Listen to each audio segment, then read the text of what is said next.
Good morning, students. Let's start our today's lesson with the same chapter number 11, force and pressure. तो अभी तक हमने पढ़ लिया about the force, the different type of force, contact forces and the non-contact forces. Today in this chapter, in this lesson, we are going to start a new term that is pressure. तो हमने day to day life में कई जगह पे ये word use किया है pressure, जैसे कि ब्लड प्रेशर या जो एटमॉस्फेरिक प्रेशर है, कई जगहों पे प्रेशर कुकर है, इस तरीके से कई जगह पे ये वर्ड यूज किया है. But in scientific way we can define it like this that the force acting per unit area of the surface is called pressure. Actually pressure क्या है? किसी भी सरफेस की यूनिट एरिया पे जितना फोर्स एक्ट कर रहा है उसको हम क्या कहेंगे? प्रेशर कहेंगे.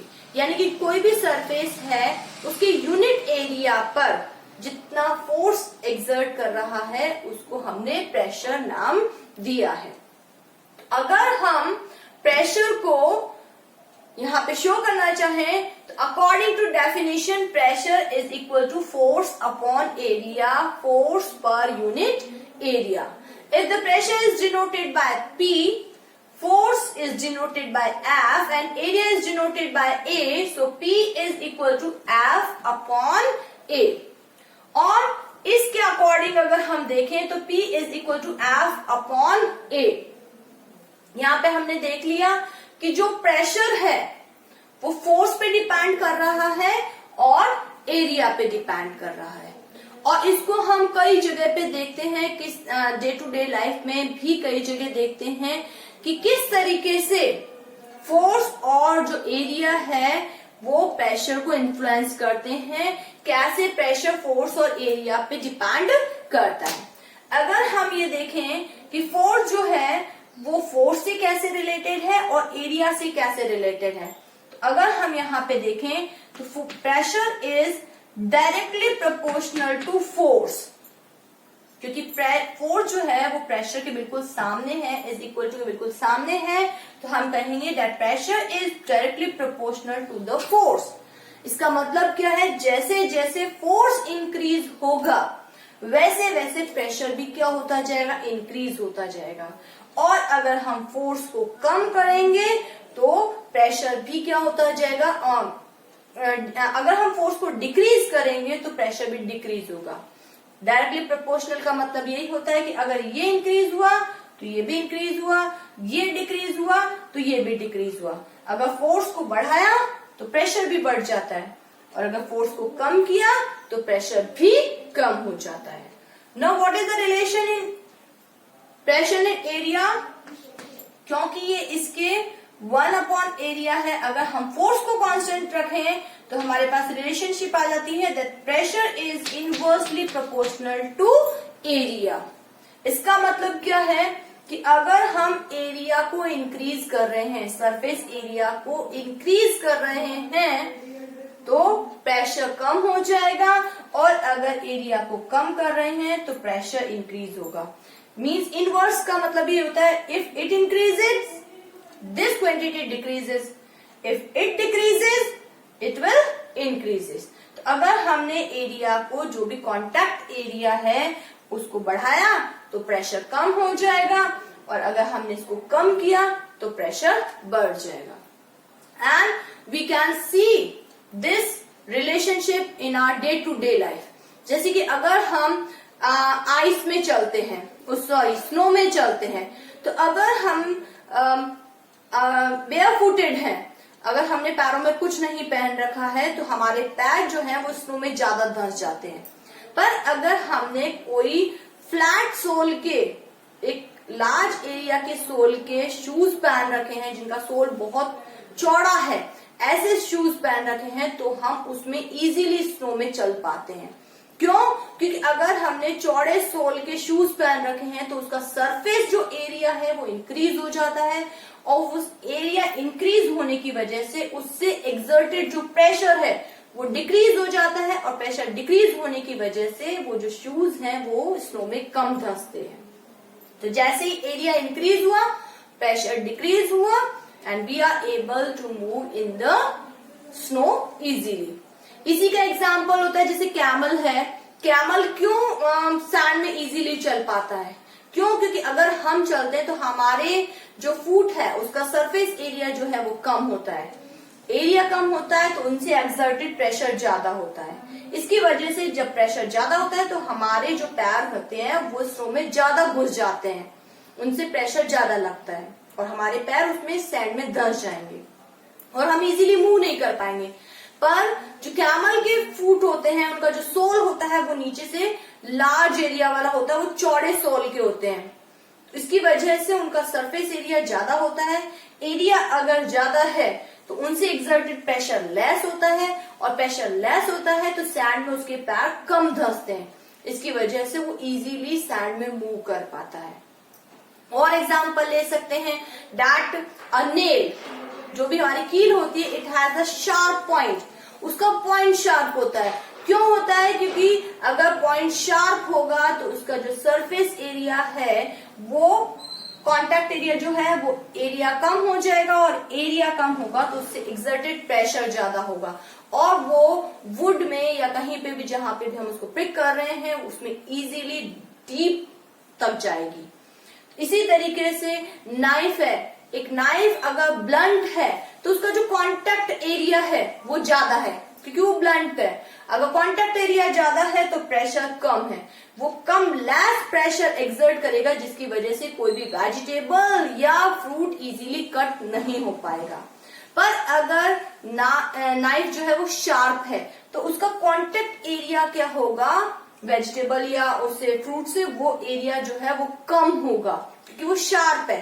तो उसका अगर एरिया कम है तो उससे एक्सर्टेड प्रेशर ज्यादा होगा और अगर प्रेशर एक्सर्टेड ज्यादा होगा it is easy to cut fruits और vegetable with a sharp knife. ऐसे बहुत सारे एग्जाम्पल्स हम देख सकते हैं। अगर हम स्कूल बैग लेते हैं या कोई हमारा हैंड बैग होता है जिसको हम हाथ में लेके जा रहे हैं, if it has a thin strip, उसकी अगर स्ट्रिप पतली है तो it will exert more pressure, क्योंकि अगर उसकी स्ट्रिप पतली है तो उसका एरिया लेस है। लेस एरिया होने की वजह से वो प्रेशर ज्यादा एक्सर्ट करेगा जिसकी वजह से we will hurt more and it will be difficult to hold it.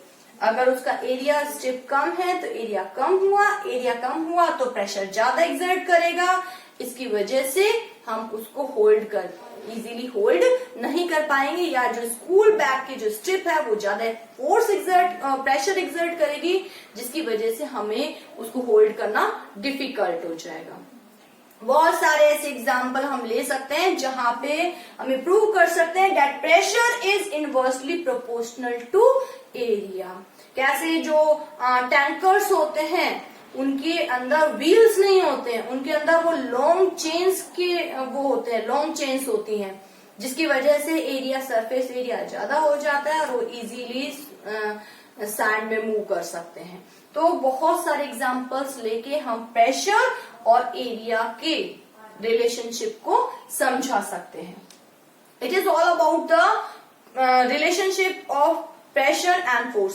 इसके अलावा हमारी बुक में एक एक्टिविटी भी दे रखी है जिससे कि हम ये बता सकते हैं कि किस तरीके से प्रेशर जो है वो एरिया पे डिपेंड करता है। इसमें हमने सैंड ली है और 2 पाइप्स लिए हैं। जो भी पाइप्स लिए हैं वो सेम वेट के हैं, वेट दोनों का सेम है, पर एक लंबा और पतला है यानी कि उसका जो नीचे का एरिया है वो कम है। एक हमने थोड़ा चौड़ा सिलेंडर लिया है जिसका नीचे का सरफेस एरिया क्या है, नीचे का जो एरिया है वो ज्यादा है, चौड़ा होगा, डायमीटर ज्यादा होगा तो उसका ये जो सैंड से कांटेक्ट एरिया होगा वो ज्यादा होगा और अगर ये पतला होगा तो सैंड से कांटेक्ट एरिया कम होगा। अब हम दोनों पाइप्स को सैंड के ऊपर रखते हैं तो हम देखेंगे we will observe that this long and thin cylinder goes deeper in the layer than the thick and small cylinder। जो हमारा थिक वाला सिलेंडर है उससे वो कम इसमें सैंड के अंदर गया है, जबकि जो पतला वाला सिलेंडर है वो ज्यादा सैंड के अंदर तक गया है। सेम रिलेशनशिप है क्योंकि जो थिन सिलेंडर है उसका ये जो कांटेक्ट एरिया है सैंड से वो कम है, जबकि जो चौड़ा वाला सिलेंडर है उसका ये जो कांटेक्ट एरिया है वो ज्यादा है। अगर एरिया ज्यादा है तो प्रेशर कम हो जाएगा, और प्रेशर कम होने की वजह से ये सैंड में कम डीपर जाएगा।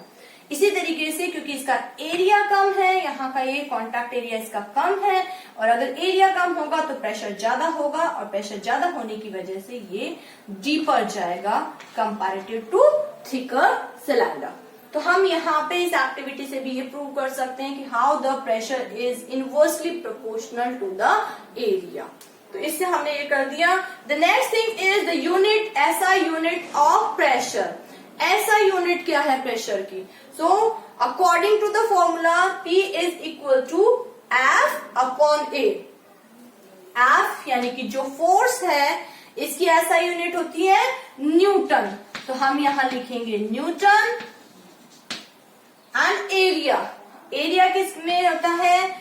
एरिया होता है साइड मल्टीप्लाइड बाय साइड, तो हमारा हो जाएगा मीटर स्क्वायर, क्योंकि लेंथ की जो यूनिट होती है, ऐसा यूनिट होती है वो मीटर होती है।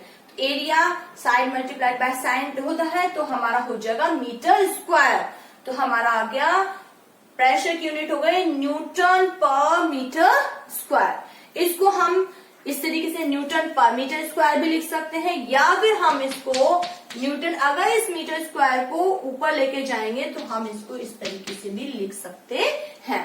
तो न्यूटन पर मीटर स्क्वायर को हम इस तरीके से भी लिख सकते हैं और इस तरीके से भी लिख सकते हैं। Now this unit is also called pascal.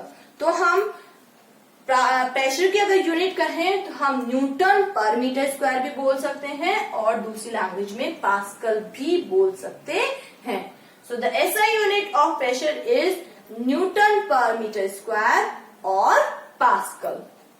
जहां पे भी हमें कोई भी न्यूमेरिकल सॉल्व करना होगा, we have to put the SI units of force and area.